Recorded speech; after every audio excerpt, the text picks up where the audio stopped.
भारत माता की, भारत माता की, इनकलाब, इनकलाब, वंदे, वंदे। मंच पे मौजूद कांग्रेस के अध्यक्ष खड़गे साहब, असली शिवसेना के अध्यक्ष उद्धव ठाकरे जी,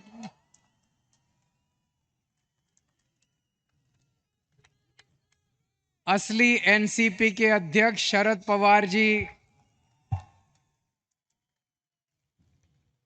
इंडिया गठबंधन के देश भर से आए हुए सभी सीनियर नेतागण और इतनी भारी संख्या में आए हुए मेरे सभी प्यारे बहनों, भाइयों, माताओं, बुजुर्गों, बच्चों, आप सबको मेरा नमस्कार, सबको मेरा प्रणाम।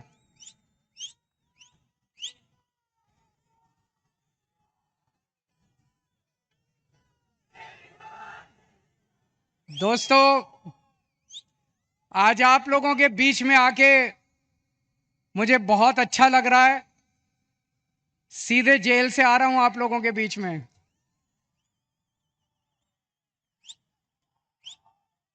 जेल का जवाब, जेल का जवाब, दिल्ली से आया हूं झोली फैला के आपसे भीख मांगने के लिए। मेरे भारत को बचा लो, मेरे देश को बचा लो।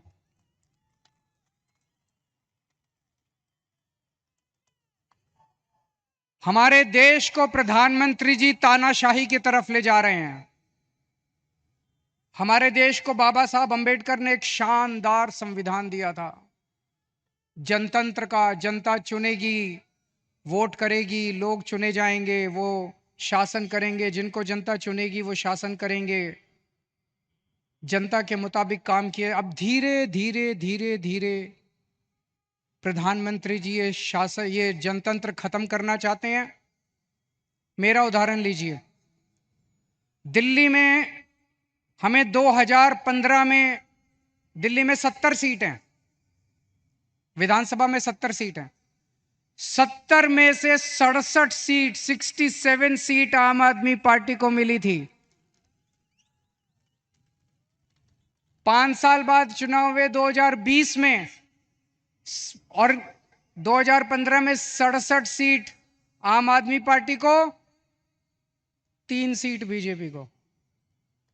2020 में 70 में से 62 सीट आम आदमी पार्टी को, 8 सीट बीजेपी को। तो मोदी जी ने देखा कि दिल्ली में आम आदमी पार्टी को हरा नहीं सकते, तो मोदी जी ने एक षड्यंत्र रचा, एक फर्जी केस बनाया।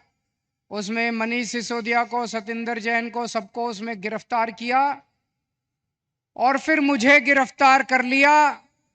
अगर हरा नहीं सकते तो गिरफ्तार कर लो। उन्हें लगा कि गिरफ्तार करेंगे तो केजरीवाल को इस्तीफा देना पड़ेगा, लेकिन केजरीवाल ने तय किया सरकार जेल से चलाएंगे। मैंने इस्तीफा नहीं दिया, सरकार जेल से चलाएंगे। अगर मोदी जी जनतंत्र को जेल में कैद करेंगे तो हम जनतंत्र को जेल से चला के दिखाएंगे।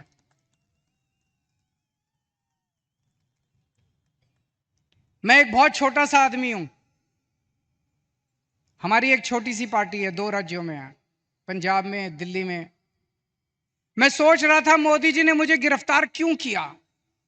मेरे जैसे छोटे से, वो तो इतने बड़े आदमी हैं, इतना उनके पास साधन है, तमाम उनके पास रिसोर्सेज हैं, मुझे क्यों गिरफ्तार किया। मुझे गिरफ्तार किया क्योंकि दिल्ली के गरीब बच्चों के लिए मैंने अच्छी शिक्षा का इंतजाम किया। दिल्ली के गरीब बच्चों के लिए मैंने अच्छे सरकारी स्कूल बनाए, शानदार सरकारी स्कूल बनाए। मोदी जी नहीं चाहते कि गरीब बच्चों के लिए अच्छे स्कूल बनाए जाएं, वो इस काम को रोकना चाहते हैं, इसलिए उन्होंने मुझे गिरफ्तार किया। मैंने मान लो 500 स्कूल बनाए। मोदी जी, आपका बड़प्पन तो तब था आप 5000 स्कूल बनाते। आप तो इतने बड़े आदमी हो, आप 5000 स्कूल बनाते, तब आपका बड़प्पन था। आपने केजरीवाल को गिरफ्तार करके स्कूलों का काम रोक दिया दिल्ली के अंदर। मुझे गिरफ्तार इसलिए किया क्योंकि दिल्ली में मैंने इतने सारे मोहल्ला क्लिनिक, गली गली में मोहल्ला क्लिनिक, अस्पताल बनाए शानदार, सबका इलाज मुफ्त कर दिया, दवाइयां, टेस्ट, सब कुछ मुफ्त कर दिया 2.5 करोड़ दिल्ली के लोगों के लिए। मोदी जी ये काम रोकना चाहते हैं, इसलिए मुझे गिरफ्तार किया। और विडंबना देखिए, दिल्ली के लोगों के लिए मैंने सारी दवाइयां मुफ्त कर दी, लेकिन जब मैं तिहाड़ जेल में गया 15 दिन तक मेरी दवाइयां बंद करवा दी मोदी जी ने तिहाड़ जेल के अंदर।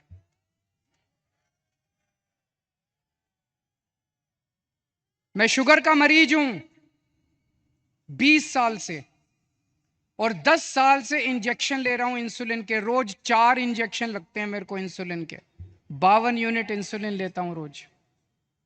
लेकिन जब मैं तिहाड़ गया, मोदी जी ने मेरे इंजेक्शन बंद करा दिए। 15 दिन तक मेरी 300 पहुंच गई शुगर, 350 पहुंच गई शुगर। मैं बोलता रहा वहां पे अफसरों को, कर्मचारियों को, मुझे इंसुलिन चाहिए, उन्होंने नहीं दी।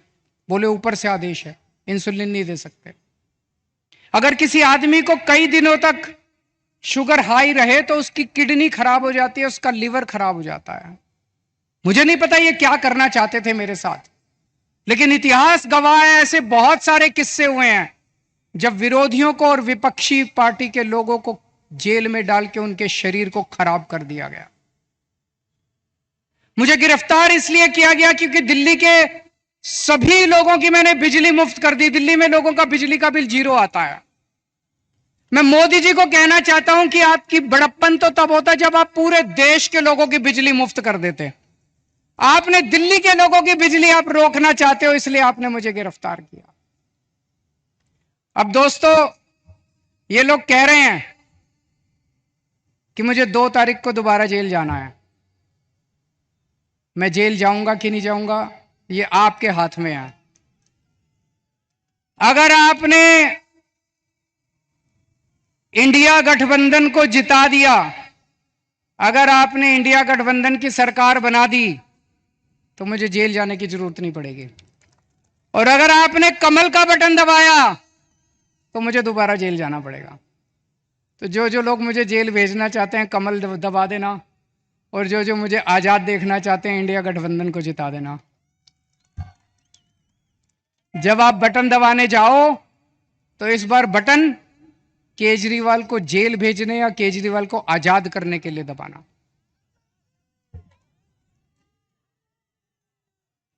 रशिया का नाम सुना है? Russia, Putin. पुतिन ने क्या किया, जितने विपक्षी नेता थे उनको सबको कैद करके जेल में डाल दिया या मरवा दिया, और फिर चुनाव करवाए। 87% वोट मिल गए, 87%। जब विपक्षी नहीं होगा, लड़ने वाले नहीं होंगे, सारे वोट आप ही को मिलेंगे। बांग्लादेश में भी अभी ऐसा हुआ, उसने सारे विपक्षी नेताओं को जेल में डाल दिया और शेख हसीना जीत गई। पाकिस्तान में भी यही हुआ, इमरान खान को जेल में डाल दिया, उसकी पार्टी छीन ली, उसका सिंबल छीन लिया, जीत गए। अब मोदी जी भी हमारे देश को पाकिस्तान और बांग्लादेश बनाना चाहते हैं। इंडिया गठबंधन भारत देश को दुनिया का नंबर 1 देश बनाना चाहता है। मोदी जी भारत को बांग्लादेश और पाकिस्तान बनाना चाहते हैं। तय आपको करना है कि आप भारत को किस तरफ ले जाना चाहते हो, बांग्लादेश और पाकिस्तान की तरफ, या दुनिया का नंबर 1 देश बनाना है। अब यही काम मोदी जी देश में कर रहे हैं, हमारे देश में, कि सारे विपक्ष को खत्म कर दो। उन्होंने मेरे को गिरफ्तार कर लिया, कांग्रेस का अकाउंट फ्रीज कर दिया। चुनाव के 1 महीना पहले उन्होंने कांग्रेस का अकाउंट फ्रीज कर दिया। अब हमारा अकाउंट फ्रीज करने जा रहे हैं। सुप्रीम कोर्ट के अंदर इनके वकील ने बोला है केंद्र कि आम आदमी पार्टी का अकाउंट फ्रीज करेंगे।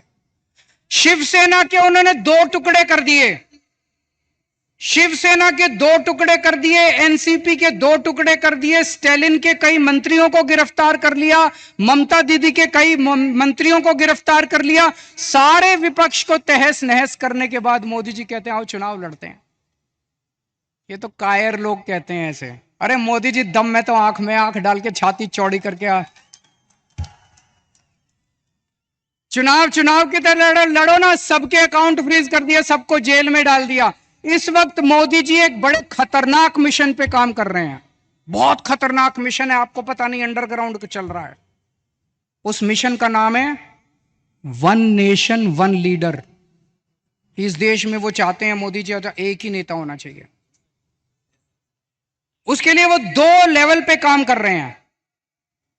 एक लेवल, जितने विपक्ष के नेता हैं एक एक करके सबको जेल में डाल रहे हैं, कईयों को डाल दिया, और अगर वो जीत गए, भगवान ना करे वो जीते, अगर वो जीत गए, मैं आपको चैलेंज करता हूं अगले चुनाव तक ठाकरे साहब भी जेल में होंगे, खड़गे साहब भी जेल में होंगे, राहुल गांधी भी जेल में होंगे, प्रियंका भी जेल में होगी, केजरीवाल तो है ही जेल में, शरद पवार साहब भी जेल में होंगे, ममता जी भी जेल में होंगी, स्टालिन भी जेल में होंगे, पिनराई विजयन भी जेल में होंगे। तो एक उनके लेवल पे काम कर रहे हैं, विपक्ष को सबको जेल में डाल दो, जैसे पुतिन ने, शेख हसीना ने, जैसे पाकिस्तान वालों ने जेल में डाला। और दूसरे लेवल पे उनकी अपनी बीजेपी पार्टी में जितने नेता हैं सबको पैदल कर दिया, सबकी राजनीति खत्म कर दी। देवेंद्र फडणवीस को खत्म कर दिया उन्होंने, शिवराज सिंह चौहान को खत्म कर दिया, वसुंधरा राजे को खत्म कर दिया, डॉक्टर रमन सिंह को खत्म कर दिया, खट्टर साहब को खत्म कर दिया। एक ही बचा है, कौन है? अगला किसका नंबर है? अगला किसका नंबर है? सारा देश जानता है अगला नंबर योगी आदित्यनाथ का है। अगर ये जीत गए तो 2 महीने के अंदर योगी आदित्यनाथ को उत्तर प्रदेश के सीएम पद से हटा देंगे ये लोग। बड़ा खतरनाक, एक ही नेता बचेगा और वो भी बस वही राज करना चाहते हैं। लेकिन एक और चीज है, 2014 में जब मोदी जी प्रधानमंत्री बने थे, उन्होंने एक नियम बनाया बीजेपी के लिए कि जो नेता 75 साल का हो जाएगा बीजेपी में, उसको रिटायर करना पड़ेगा, उसको अपना पद छोड़ना पड़ेगा, उसको टिकट नहीं मिलेगी, और अगर वो किसी पद पे काम कर रहा है तो उसे इस्तीफा देना पड़ेगा। उस रूल के तहत उन्होंने सबसे पहले आडवाणी जी को रिटायर किया, फिर मुरली मनोहर को रिटायर किया, फिर उन्होंने सुमित्रा महाजन को रिटायर किया, फिर उन्होंने यशवंत सिन्हा को रिटायर किया, और कई लोगों को रिटायर किया। साल 17 सितंबर को मोदी जी 75 साल के हो रहे हैं।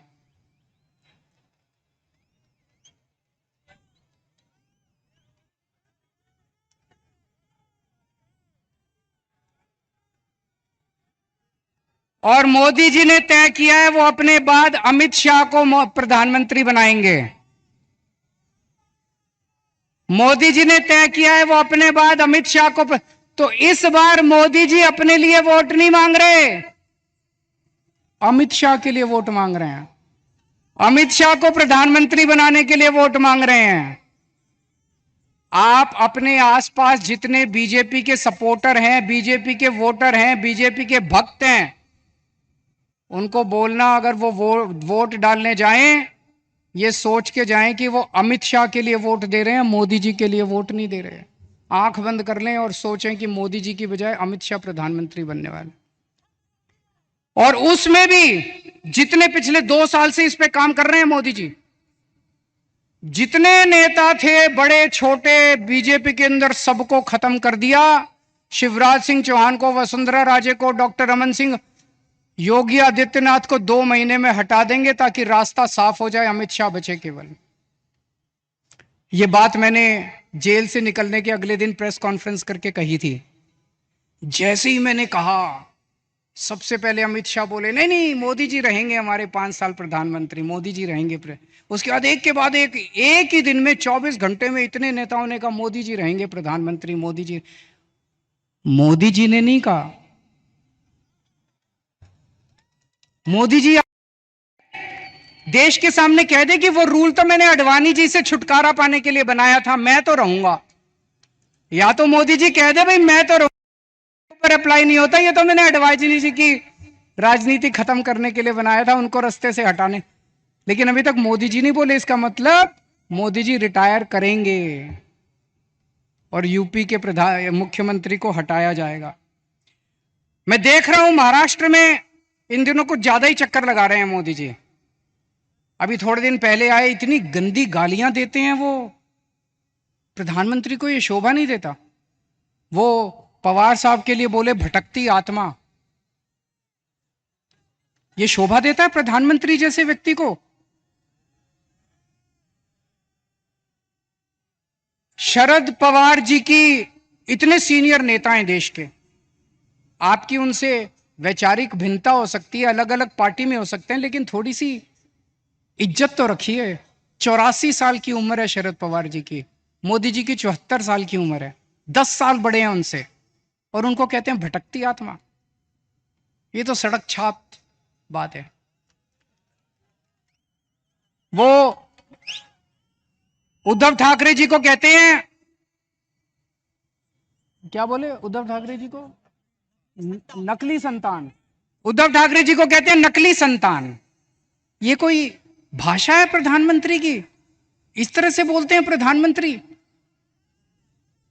ये शरद पवार की बेइज्जती नहीं है, ये उद्धव ठाकरे की बेइज्जती नहीं है, ये महाराष्ट्र के एक एक व्यक्ति की बेइज्जती है। इस बार जब वोट डालने जाओ तो ऐसा बटन दबाना कि महाराष्ट्र की इज्जत ऊंची हो और महाराष्ट्र की बेइज्जती का बदला लिया जाएगा उसे।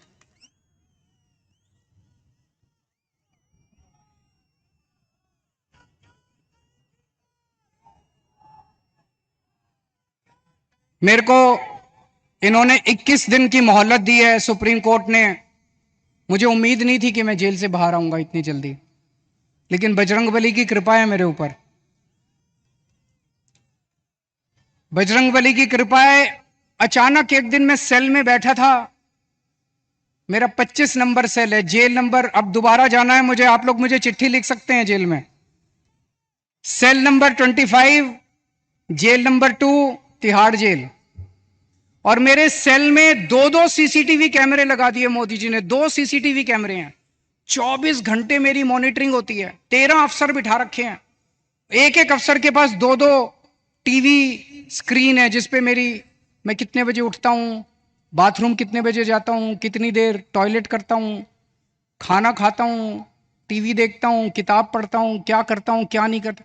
आप सोच के देखो, अगर आपको यह पता चले कि 24 घंटे आपके हर मूवमेंट को कोई मॉनिटर कर रहा है, जीना मुश्किल हो जाता है। और 2 टीवी स्क्रीन प्रधानमंत्री जी के अपने दफ्तर में लगे हुए, 24 घंटे मोदी जी मेरे को देखते हैं कि मैं क्या कर रहा हूं।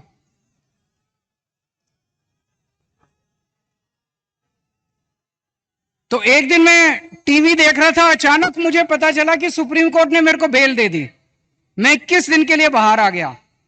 मुझे बहुत खुशी हुई, उसी वजह से आज आप लोगों के बीच में आने का मौका मिला। लेकिन मैंने भी ठान लिया है, ये 21 दिन का एक एक सेकंड, एक एक क्षण, एक एक पल मैं देश को बचाने के लिए गुजारूंगा। 24 घंटे काम कर रहा हूं। कल सवेरे लखनऊ गया था, फिर पंजाब गया, आज सवेरे पंजाब में था, आज मैं अभी बॉम्बे आया हूं, अभी भिवंडी गया था, भिवंडी से बॉम्बे आया हूं, अब रात को दिल्ली निकलूंगा, उसके बाद झारखंड जाना है कल या परसों में। पूरे देश में घूम के मेरा एक ही लक्ष्य है, किस तरह से अपनी भारत माता को बचाना है, देश को बचाना है, तानाशाही से बचाना है। दोस्तों, मैं तो आज आपको एक ही चीज बोल के जाऊंगा। जैसा मैंने कहा, अगर इनकी सरकार आ गई तो ये ठाकरे साहब को भी, शरद पवार जी को भी, सबको जेल में डाल देंगे। तो जो करे उद्धव ठाकरे से प्यार, उसे करना होगा मोदी को इंकार। जो करे शरद पवार को प्यार, उसे करना होगा मोदी को इंकार। और अंत में मैं कहना चाहता हूं, इंडिया गठबंधन के यहां पे 3 पार्टनर्स हैं, शिवसेना, एनसीपी और कांग्रेस। मैंने एक वीडियो देखा, मैं बड़ा चिंतित हो गया वो वीडियो देख के सोशल मीडिया पे। एक व्यक्ति ने वोट दे के बाहर निकला, उससे मीडिया वाले ने पूछा किसको वोट दिया? बोला शरद पवार को। बोला कौन से निशान पे? बोला घड़ी के निशान पे। अभी बहुत कंफ्यूजन है लोगों में, इस कंफ्यूजन को दूर करना बहुत जरूरी है। लोग, मैं देख रहा हूं, बड़ी जबरदस्त तरीके से बीजेपी को नकार रहे हैं, लेकिन अगर गलत सिंबल पे वोट डल गया तो बड़ी मुश्किल हो जाएगी। आप सब लोगों की जिम्मेदारी है, जितने लोग आज यहां आए हैं, वापस जाके अपने अपने मोहल्ले में, अपने अपने गांव में, अपने अपने पड़ोस में बोल देना कि असली शिवसेना का सिंबल बदल गया है, असली शिवसेना का सिंबल ये है, मशाल है। ये बताना पड़ेगा सबको, बताना पड़ेगा सबको। और असली एनसीपी का सिंबल जो है वो अब घड़ी नहीं है, वो तुतारी बजाने वाला आदमी है। वो बताना पड़ेगा सबको, हम सबकी जिम्मेदारी है। पार्टी अपना काम कर रही है, लेकिन पार्टी के साथ साथ जनता की भी जिम्मेदारी है। और लास्ट में एक ही चीज कहूंगा, 4 तारीख को जब नतीजे आएंगे, मैं तब तक जेल जा चुका हूंगा, जेल से नतीजे देख रहा हूंगा। पिछली बार 48 में से 42 सीट एनडीए की आई थी, इस बार 48 में से 42 सीट इंडिया गठबंधन की आनी चाहिए। अगर 48 में से 42 सीट इंडिया गठबंधन की आई तो मुझे जेल के अंदर बड़ा सुकून मिलेगा। आप सब लोगों ने, इंडिया गठबंधन के सभी नेताओं ने, ठाकरे साहब ने, पवार साहब ने, खड़गे साहब ने आज मुझे आमंत्रित किया, बोलने का मौका दिया, बहुत बहुत शुक्रिया। और इतने प्यार से आप सब लोगों ने सुना। आप लोग खुश रहें, स्वस्थ रहें, भगवान आपका खूब खुशियां दे। भारत माता की।